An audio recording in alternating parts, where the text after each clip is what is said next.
మీ ఎలాంటి వ్యాపార ప్రకటనలకైనా వెంటనే మా ఛానల్ సంప్రదించండి. ప్రస్తుతం మనతో పాటు ఐకాన్ ఆస్ట్రాలజర్, మంత్రతంత్ర జ్యోతిష్యులు సురేష్ బాబు గారు మనతో ఉన్నారు. గురుగారితో మాట్లాడదాం. నమస్కారం గురుగారు. జై శ్రీమన్నారాయణ. ఏప్రిల్ మాసంలో సింహరాశి వాళ్ళకి ఎలా ఉంటుంది? వీళ్ళకి ఎదురయ్యే లాభ నష్టాలు, కష్ట సుఖాలు ఏ విధంగా ఉంటాయి? ముందుగా ఆర్థికంగా, ఉద్యోగాల పరంగా, వ్యాపారాల పరంగా ఎలా ఉంటుందో తెలియజేయండి. ద్వాదశ రాశుల్లో ఒకటి సింహరాశి. సింహరాశి వారికి ఏప్రిల్ మాసం 2026 సంవత్సరం. వీరికి గ్రహస్థితి ముందుగా మనం గ్రహించినట్టయితే కనుక మీనరాశిలోని కొనసాగుతున్నటువంటి శని భగవానుడు, 14వ తరగతి వరకు కొనసాగేటువంటి రవి భగవానుడు, ఈ 14వ తరగతి తర్వాత మేషరాశికి వస్తారు రవి భగవానుడు. అప్పటి నుంచి మనకి ఎండలు కూడా బాగా ఎక్కువగా వస్తాయి. ఇప్పుడు ఏప్రిల్ 14వ తారీఖు తర్వాత మనకి ఎండలు కూడా ఎక్కువగా కనిపిస్తాయి. కానీ ఇక్కడ మేషరాశిలో శుక్రుడు కూడా ఉన్నాడు కాబట్టి మేఘామృతమైనటువంటి ఆకాశం, దాంతోపాటు కురిసేటువంటి చెడు వానలు, చెడు తత్వంతో ఉండేటువంటి ఉంటాయి. కాబట్టి ఎవరైనా రైతులు మామిడి కానీ సపోటా కానీ పండించే రైతులు కొంచెం జాగ్రత్తగా ఉండాలి. అంటే ఆ సీజన్లో వచ్చేటువంటి పంటకి కొంచెం నష్టం అయ్యేటట్టు కనిపిస్తూ ఉంది. ఏప్రిల్ నుంచి మే మాసంలో చెడు వానలు ఎక్కువ పడేలా ఉన్నాయి. ఇది రైతులకి ఎందుకు చెప్పాల్సి వచ్చిందంటే ఇప్పుడు మనం సింహరాశిలో ఉన్నాం. సింహరాశి వాళ్ళు కూడా రైతులుగా చాలామంది పోయిన సంవత్సరం మనం చెప్పినటువంటి వినేసి కొన్ని లక్షల మంది కూడా రైతులుగా మారున్నారు. వాళ్ళకి నష్టం కలిగించకూడదు కాబట్టి వాళ్ళకి ఆ పంటలు వస్తాయి కాబట్టి ఆ పంటలు కూడా జాగ్రత్త చేసుకునేటువంటి అవకాశాలు ఉండాలి. ఇంకోటి ఏంటంటే కనుక ఇక మనకి చూసినట్టే రాహు వచ్చేసి అక్కడ మనకి కుంభరాశిలో ఉన్నాడు. రాహుతో పాటు బుధుడు ఉన్నాడు. బుధుడు రాహులు ఇద్దరు కలిసారంటే మాత్రం ఆడుకుంటారు ఒక ఆట జనాన్ని. ఇప్పుడు ఎట్లా ఉంటుందంటే అది ఎక్కడికైనా పోయేసి ఎవరైనా బాగా తెలిసిన వారు అంటారు, ఏమండి బాగున్నారంటే నన్ను బాగున్నారంటావు నువ్వు అని చెప్పి కొడతారు.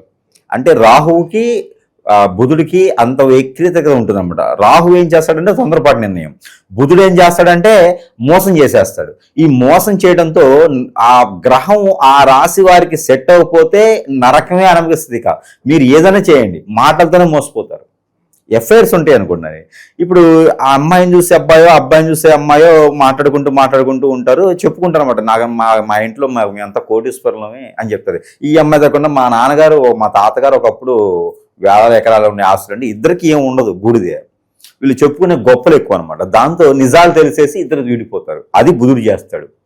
అంటే మనిషిలో ఉన్నటువంటి యుగోతత్వానికి వ్యతిరేకతగా చేసేటటువంటి రాశి గ్రహం ఉందంటే బుధ గ్రహం. అలానే ఈ యొక్క బుధుడు రాహు కలిసి ఉన్నారు కాబట్టి దాని వలన ఈ యొక్క సింహరాశి వారు ఏదైతే మాట్లాడాలన్నా, ఏదైతే చేయాలన్నా కూడా ఆచితూచి మాట్లాడుకోవాలి. వీరు మాట్లాడేదంతా వాస్తవమే కానీ ఎదుటి వారికి అర్థం కాదు. వీరు చెప్పేదంతా నిజమే కానీ ఎదుటివారు చెప్పేవాళ్ళ అబ్బా నువ్వు అంటారు. అంటే వీరు మంచి కోసం చెప్పినా కూడా ఎదుటి వారికి నచ్చదు. గ్రహాల యొక్క స్థితిగతులు అలా ఉన్నాయి. ప్రస్తుత కాలంలో వీళ్ళకి శత్రువులు ఎవరు, ఎవరిని నమ్మాలి, ఎవరితో జాగ్రత్తగా ఉండాలి, నష్టం ఎక్కడ జరుగుతుంది వీళ్ళకి? ఇకపోతే సింహరాశి వారికి అనుకున్న పనులు ముందుకు వెళ్ళడం ఏప్రిల్ మాసంలో బాగా ఉంటుంది కాబట్టి వీరికి శత్రువులు కూడా బాగానే ఉంటారు. ఎక్కడ ఉండరండి వీరి శత్రువులు, కన్న వాళ్ళలోనూ పెంచిన వాళ్ళలోనూ ఉంటారు వీరి శత్రువులు, బయట ఎక్కడ ఉండరు. ఎందుకంటే వీరు కుటుంబానికి విలువలు ఎక్కువ ఇస్తారు. దాంపత్యానికి కానీ కుటుంబాలకు కానీ వాల్యూసే కానీ వీరు కాపాడాలి, బాధ్యతగా తీసుకుంటారు. అదే వారికి వీక్నెస్, మంచితనమే వారి వీక్నెస్. కానీ వీరికి ఉన్నటువంటి వీక్నెస్ ఇంకోటి ఏంటంటే కనుక అందరూ మన వాళ్లే కదా, ఏదో ఒక ఉపాధి చూపిద్దాం, వీరే శత్రువులు. మనం మంచి చేస్తున్నాం కదా, వారే వీరి శత్రువులు. కాబట్టి వారందరితో కూడా జాగ్రత్తగా ఉండాలి. ఎంతవరకు చేయాలో అంతవరకే చేయాలి. అతి మించిన దానం కూడా అంత దానం చేస్తే మంచిది కాదు. కాబట్టి ఎంతవరకు చేస్తే అంతవరకు మంచిది. ఎక్కడో జాబ్ కావాలంటారు, వీరి దగ్గర లేకపోయినా 10 మందికి ఫోన్ చేస్తారు. ఫోన్ చేసి పలానా వారికి జాబ్ కావాలంటే వీరు బతులాడతారు. వారికన్నా కూడా జాబ్ ఇచ్చిన తర్వాత ఇప్పించారులే, ఈ జాబ్ కాబట్టి మాకేంది ఈ శాలరీ సరిపోవట్లే, అబ్బో మంచి శ్రమ ఉంది, నాకు కక్షతో జాబ్ ఇప్పించినట్టున్నారు. అంటే ఇప్పించుడు మాడవడాలి. కాబట్టి మన మిత్రులే మన శత్రులు, వారితో జాగ్రత్తగా ఉంటే సరిపోతుంది. ఇక ఇంకోటి ఏంటంటే స్వస్థానంలో కేతు ఉన్నాడు. కేతు ఏం చేస్తాడు? దొంగతనం చేస్తాడు. కేతు ఏం చేస్తాడంటే మొత్తం కూడా మనం చెప్పేది ఎదుటి వారికి ఆపోజిట్లు వినపడింది. నువ్వు ఇలా వెళ్ళరా, ఈ రూట్ బాగుంటుందంటే చెప్పొచ్చేవాళ్ళు మాకు తెలియదేంటి. ఈ రకమైనటువంటి దీంతో ఏమైంది, వీరు కొట్టుకుంటూ ఉంటారన్నమాట. అందుకని ఈ యొక్క సింహరాశి వారు చేయాల్సిన పని వారు మాత్రమే చేసుకుంటూ ఎవరికి కూడా ఏదో చేద్దామని వెళితే మాత్రం కొనకొచ్చుకున్నట్టే. ఈ గ్రహాల యొక్క స్థితిగతులు అవే చెప్తున్నాయి. ఈ మాసంలో కొంచెం ఏప్రిల్ మాసం ఇది, అందుకాక ఏప్రిల్ మాసంలో సాధించేదానికి ఉంటుంది. ఒక గొప్ప విషయం ఏంటంటే సాధిస్తారు. ఏప్రిల్లో జీవితకాలం నిలబడేందుకు అనుకూలంగా ఉండేటువంటిది ఏదైతే ఉందో ఖచ్చితంగా సాధిస్తారు. ఏప్రిల్లో సాధించారా అంటే జీవితంలో ఎక్కడికి పోదు. అది ఈ యొక్క సింహరాశి వారు దాని మీద ఫోకస్ పెట్టాలి, అది ప్రయత్నం చేయాలి. ఎందుకంటే విదేశాన్ని ఎప్పటి నుంచో అనుకుంటున్నారు, ఇప్పుడు వెళ్ళారనుకోండి, ఇప్పుడు ప్రయత్నం చేశారనుకోండి, ఏప్రిల్లో ఖచ్చితంగా వెళ్తారు. జీవితకాలం అక్కడే ఉండిపోతారు ఇక సంపాదించుకుంటూ. జాబు, కొత్త రకమైన జాబు, ఈ కొత్త రకమైన జాబ్స్ ప్రయత్నం చేస్తే ఏప్రిల్ మాసంలో జాబ్ వచ్చిందనుకోండి, జీవితకాలం గవర్నమెంట్ జాబ్ లాంటిది, ఇంకా ప్రైవేట్ జాబ్ కూడా గవర్నమెంట్ లానే ఉంటుంది. వాళ్ళే స్కూల్స్ దుర్గ షాప్ లాగా అనమాట, ఇక వాళ్ళకి ఉంటుంది అనమాట. ఇక మూడోది విషయము, ఇక వీరికి సంతాన ప్రాప్తి కనుక ఏప్రిల్లో జరిగిందా, ఇక అదృష్టవంతులు వాళ్ళు, ఇక మామూలు అదృష్టం ఉండదండి వాళ్ళకి. ఈ యొక్క సింహరాశి వారు ఏప్రిల్లో పుట్టినా లేదా ఏప్రిల్లో వారికి సంతానం కలిగినా కూడా వారి నుంచి అష్టైశ్వర్యాలు కలుగుతాయి వీరికి. ఎంత అదృష్టం చూడండి వారికి. ఇంకా ఏప్రిల్ మాసంలో, ఇంకా 7వ మాసంలో ఉన్నటువంటి గర్భిణీ స్త్రీ కానీ 6వ మాసంలో ఉన్న గర్భిణీ స్త్రీ కానీ ఉంటే భయపెట్టి వాళ్ళని ఇబ్బంది పెట్టి మళ్ళీ డెలివరీ చేయించారు, గురువుగారు చెప్పారు కదా అని. అట్లాంటి ఏం చేయొద్దు, ప్రకృతి పరంగా కాదు, దేవుడు అనుగ్రహం ఇచ్చి ఆ ఏప్రిల్ మాసంలో పుట్టారంటే అదృష్టం, అంతేగాని మనం పుట్టిస్తే కాదు. ఇది అందరూ గ్రహించుకోవాలి. ఇక ఏప్రిల్ మాసంలో ఒక అదృష్టం ఉంది వీరికి. స్థలాలు కానీ, పొలాలు కానీ, రియల్ ఎస్టేట్ కానీ, లేకపోతే కనుక ఇల్లు కార్లు కానీ సంపాదించుకున్నారంటే అప్పు తెచ్చి కాదు, సొంత డబ్బులతో లేదా బ్యాంకులో తీసుకొచ్చుకొని ఎదుటి వాళ్ళ దగ్గర అప్పు తీసుకోకూడదు. అలా సంపాదించుకున్నారంటే మాత్రం జీవితకాలం అది ఉండిపోద్ది. ఈ మధ్యన కొన్నిట్లో మనం చూస్తూ ఉంటాం, 50 years బ్యాక్ ఒక బుల్లెట్ మీద ఉంటారు ఒక భార్యాభర్త, 50 years తర్వాత అదే బుల్లెట్తో ఒక ఫోటో ఉంటుంది. సేమ్ అలానే వాళ్ళు కూడా సింహరాశి ఏప్రిల్ మాసంలో పుట్టుంటారు, లేదా ఏప్రిల్ మాసం కొని ఉంటారు. నాకు తెలిసి ఒక కారు ఉంటుంది, అంటే అది ఒక పాత కారు ఉంటుంది అనమాట, వింటేజ్ కారు ఉంటుంది. కుర్రగా ఉన్నప్పుడు ఆ వింటేజ్ కార్ దగ్గర ఫోటో ఉంటుంది, కింద వచ్చేసి 50 years తర్వాత వింటేజ్ అదే కార్ దగ్గర ఫోటో ఉంటుంది. అది కూడా సింహరాశి వారే ఉంటారు వారు, ఎందుకంటే వాళ్ళు కూడా ఏప్రిల్లో కొని ఉంటారు. అందుకే ఏప్రిల్ మాసంలో కొన్నది స్థిరస్థాయిగా నిలిచిపోద్ది ఎవరికి, సింహరాశి వారికి. కాబట్టి ఆదాయ వనరులు ఏదైనా కావాలన్నా, జాబ్ పర్పస్ అయినా, ఎడ్యుకేషన్ పరంగా అయినా, ఏదైనా సరే సంపాదించాలన్నా సాధించాలన్నా కూడా, ఎందుకంటే ఏప్రిల్ మాసంలో ఒక షర్టు ప్యాంట్ కొనండి, ఒక శారీ కొనండి, కొంతకాలం ఎక్కువగా ఉండిపోతుంది. అది వారికి స్థిరస్థాయిగా ఉండాలి అంటే ఏప్రిల్ మాసంలో ఏదైనా కొన్నా, సాధించినా, నిలబెట్టుకున్నా అది స్థిరస్థాయిగా ఉండిపోద్ది. అప్పుడు ఏం చేయాలో తెలుసా, ఏప్రిల్ మాసంలో వాళ్ళు చేయాల్సింది ఏంటంటే జీవితంలో నిలబడటానికి ఏం కావాలో అది సాధించుకోవాలి. ఏం కావాలి? పేరు, ప్రఖ్యాత, హోదా, డబ్బు, పలుకుబడి. ఇవి సంపాదించుకోవాలంటే మంచితనం కావాలి.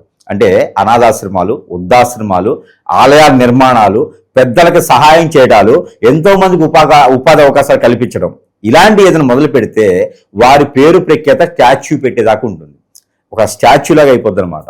అలాగా చేసుకునే దానికైతే ఏప్రిల్ మాసం వారికి చాలా అద్భుతమైనటువంటి వనరులు కనిపిస్తూ ఉంటాయి. అది ఎట్లా గురువు గారు, మాకు శని బలం నాడు పెట్టి పీకుతున్నాడు, లాగుతున్నాడు, కేతు ఉన్నాడు కదా అంటే, గ్రహాలతో సంబంధం లేదు.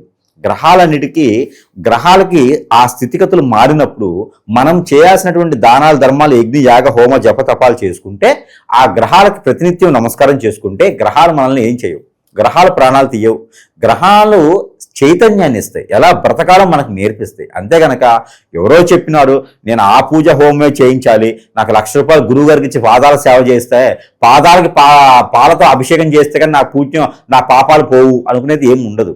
గురువు అనేటోడు మంచి చెప్పేదానికి ఉండాలి కానీ భయపెట్టేదానికి ఉండకూడదు. చాలా మంది నేను ఈ మధ్య మాధ్యాల్లో చూస్తూ ఉన్నా, శని భగవానుడికి స్తంభన అయిపోయింది, రవి భగవానుడు శని భగవానుడి దగ్గరికి వచ్చాడు, వస్తే ఏమవుతుంది, ఎవరి బాధ వారిది.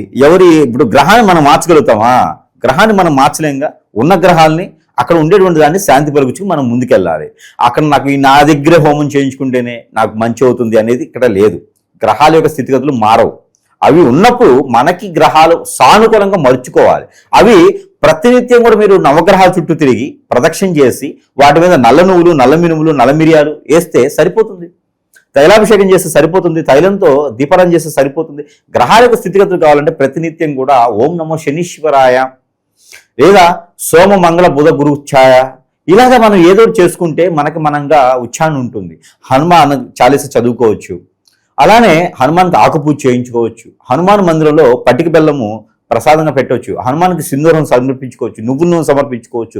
ఎన్నో రకాలటువంటి సానుకూల పడేటువంటిది మన సంపాదించిన సొంత సంపాదన, మనం కష్టపడి సంపాదించిన దాంట్లోనే మనం పూజలు చేయాలన్నా కానీ ఇంకొక దగ్గర అప్పు తీసుకొచ్చి మనం పూజలు, యజ్ఞ, యాగ, హోమాలు చేపిస్తే కన్యాదానం చేసినా కూడా ప్రతిఫలం మనకు ఉండదు. ఇది సింహరాశి వారికి కాదు, ప్రతి రాశి వారికి గుర్తుపెట్టుకోవాల్సింది ఏంటంటే, అప్పు తీసుకొచ్చి కన్యాదానం చేస్తారు, ఆ ప్రతిఫలం వానికి వెళ్ళిపోతుంది, అప్పు ఇచ్చిన వాడికి వెళ్తుంది. మనకి వెళ్ళదు. తిరుపతికి వెళ్తున్నావు, శ్రీశైలం వెళ్తున్నావు, ఎవరికైనా అప్పు తెచ్చి వెళ్ళావు అనుకోండి, ఆ పుణ్యం మనకు రాదు. నువ్వు ఎప్పుడు అప్పు ఇస్తావు తర్వాత విషయం, అప్పు ఎవరి దగ్గర తీసుకుంటావు వారికి వస్తుంది. ఇప్పుడు మనకి వెంకటేశ్వర స్వామి దగ్గరికి వెళ్తాం. మనం వెంకటేశ్వర స్వామి దగ్గరికి వెళ్ళి ముడుపులు అందజేస్తాం, ముడుపులు అందులో వేసేస్తాం మొక్కుకొని, వెంట్రుకలో లేకపోతే ఏదైనా మొక్కుబడి ఉంటాం. ఎక్కడైనా దొంగ డబ్బు లంచం డబ్బులో వచ్చినప్పుడు ఎక్కువ శాతం కుండీలు వేస్తుంటారు. అవన్నీ ఎవరికి వెళ్తాయండి? అవన్నీ ఎవరికి వెళ్తున్నాయి? మనకు వస్తాయి అనుకుంటున్నారా? కాదు. అవన్నీ కూడా అక్కడ ఉంటాడు ఒక అతను, ఆయనకి వెళ్ళిపోతాయి అన్నమాట. వెంకటేశ్వర స్వామికి వెళ్ళవు ఆయన్ని. వెంకటేశ్వర స్వామి అప్పు చేస్తుంటాడు కదా, కుబేర స్వామి, అక్కడికి వెళ్ళిపోతూ ఉంటాయి. కాబట్టి మనం చేసేటువంటి ఏదైతే ఉందో దాని మూలం.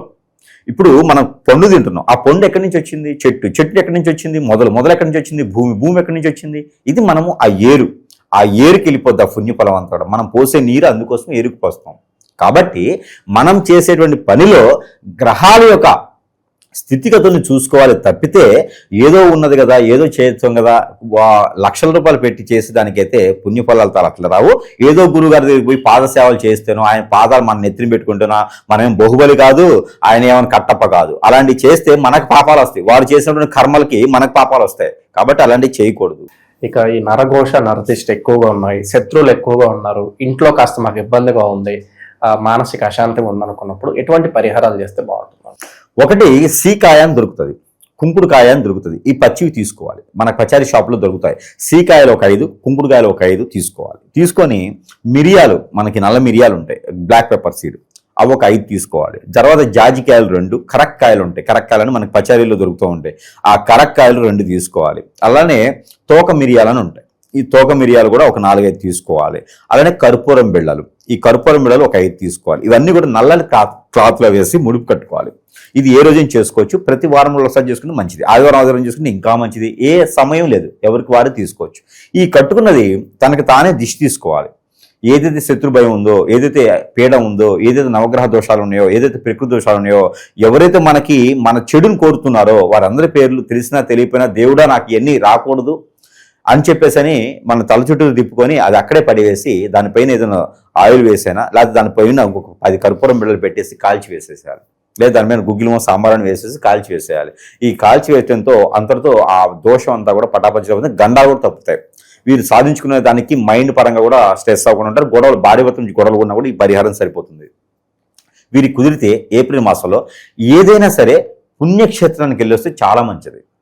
దర్శనం చేసుకొని రావాలి. ఎక్కడైనా శక్తిపీఠాలకైనా, జ్యోతిర్లింగాలకైనా ఎక్కడైనా వెళ్ళేసి ఒక్క దర్శనం చేసుకుని వస్తే వీరికి అన్ని రకాల గ్రహదోషాలు కూడా చిటికలు ఇలా పట్టవచ్చులవుతాయి. ఇంకా అమ్మవారి దగ్గర కుంకుమార్చన చేయించుకోవాలి. ఏదో ఒక అమ్మవారి దగ్గర కుంకుమార్చన చేయించుకొని ఆ కుంకుమను ధరించుకోవాలి ఏప్రిల్ మాసం మొత్తం కూడా. ఇలా చేస్తే సింహరాశి వారికి శని భగవానికి అశుభ దృష్టి కాదు, కేతు భగవాన్ అశుభ దృష్టి కాదు, మానవ గ్రహానికి సంబంధించిన అశుభ దృష్టి కూడా పటాపంచలేకపోతుంది. కాబట్టి సాధించుకునే దానికి గొప్ప విషయంగా ముందుకు వెళ్తారు. ఏప్రిల్ మాసంలో ఏ తిథైనా, ఏ నక్షత్రమైనా, ఏ రోజైనా సరే వీరు సాధించుకునే దానికి ప్రయత్నం చేసుకుని ముందడుగు వేయవచ్చు. మంచి విశ్లేషణ అందించారు, ధన్యవాదాలు.